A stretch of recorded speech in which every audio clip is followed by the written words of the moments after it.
Welcome to the Inside Scoop with Joann and Kelly.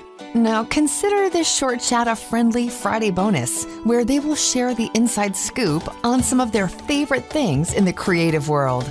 From fashion, travel, art, and product recommendations. Inquiring minds get ready because Joann and Kelly are happy to share.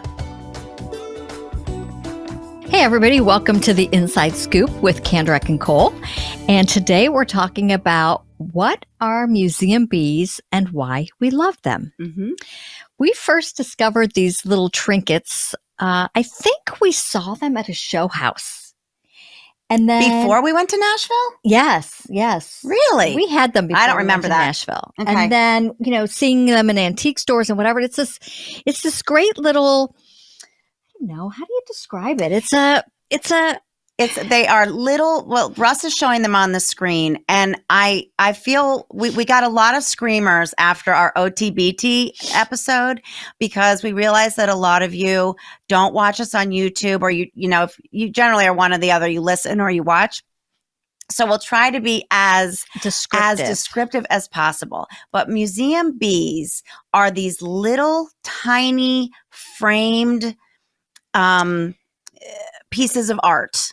And they are made by a guy named Trace Mayer. He's in Kentucky. Yep.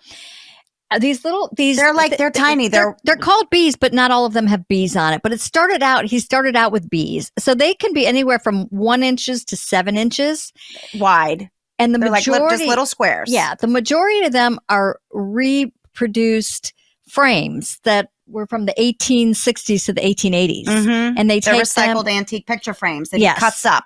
And then he finds these little trinkets, curiosities, different little things to put on them. In the middle. Started out with bees, but then now it can be anything. And so he uses horses, dogs, insects, ceramics. But they're all very ornate. They're usually gold filigree or brass. Some have color in them now. Russ is showing them on the screen, but they're quite ornate, but they're small. And we started incorporating them into our galleries because we just wanted our art galleries to be a little bit more interesting. They're a great way to kind of fill a space. And I think they're just kind of fun to sort of collect. Yeah. And they're a great kind of gift to give. Because they only cost $65, and that's for any shape, any size, anything, and that includes shipping, right? Yes. Yeah. Yes. So Russ, pull up one of the pictures of when they're in a gallery. We have them in Joann's gallery and then in mine. Hers is the black and white one. Yeah. So this is, if you're watching on YouTube, this is in Joann's foyer. I love how you put that together. Yeah, I mean they're just interesting to fill, like I said, and that's just one area that I have them. Oh, that's and then right. You have them if you go onto their website, museumbees.com, he does show how different people have used them. And I think there's one on there that has a really cool like arch door. Oh, yes. And they have them all going up the whole arch door. It really is a way to be creative. Mm-hmm. And I just love them because, I think there's maybe one person on there who is just really into the equestrian ones, and they're all related to, there's the one with the door. They're all related to horses. So they're all related to dogs. I have one that's acrylic that has a piece of Murano glass on it with a bee on it. So there's so many different ones.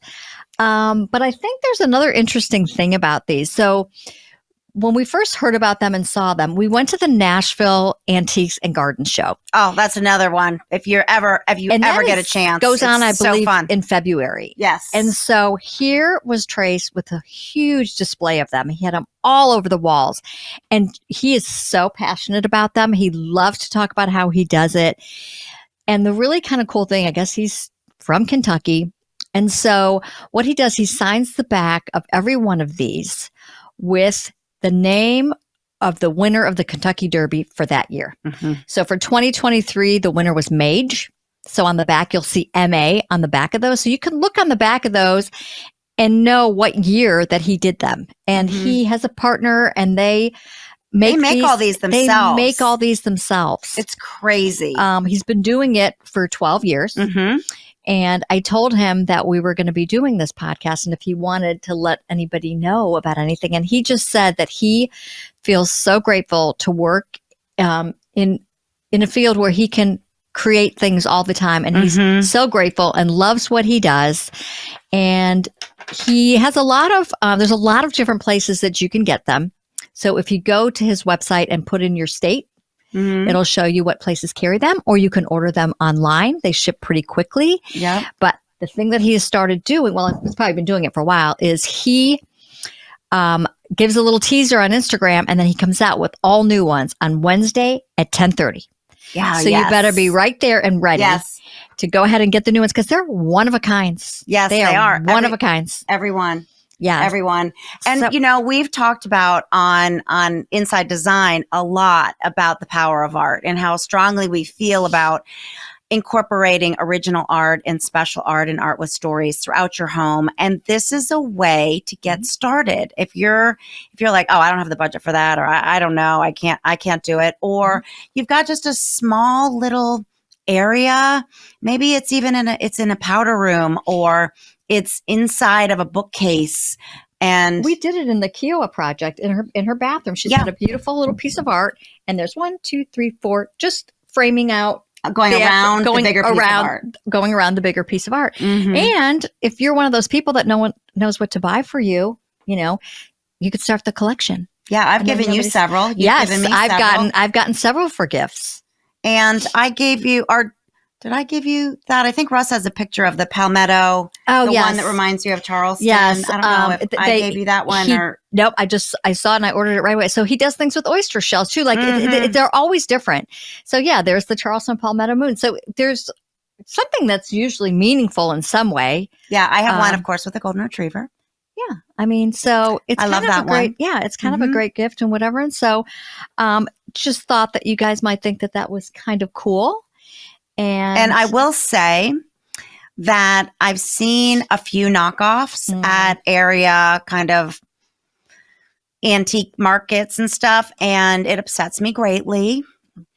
So make sure that they are museum bees, and you can always tell because Trace will have put his name in black Sharpie on the back and the Kentucky Derby winner. And if you do not see that on the back, it is not his. That is not it. Please don't buy the knockoffs. Yes. Yeah. So there you go. That's the inside scoop. Thanks for listening. Thanks, everybody. Bye. Thanks for joining Joann and Kelly for this fun sidebar chat. We hope you learned a thing or two and will share with your friends. Listen to the Inside Scoop every other Friday and feel free to reach out to them anytime at Kandrac-Kole.com.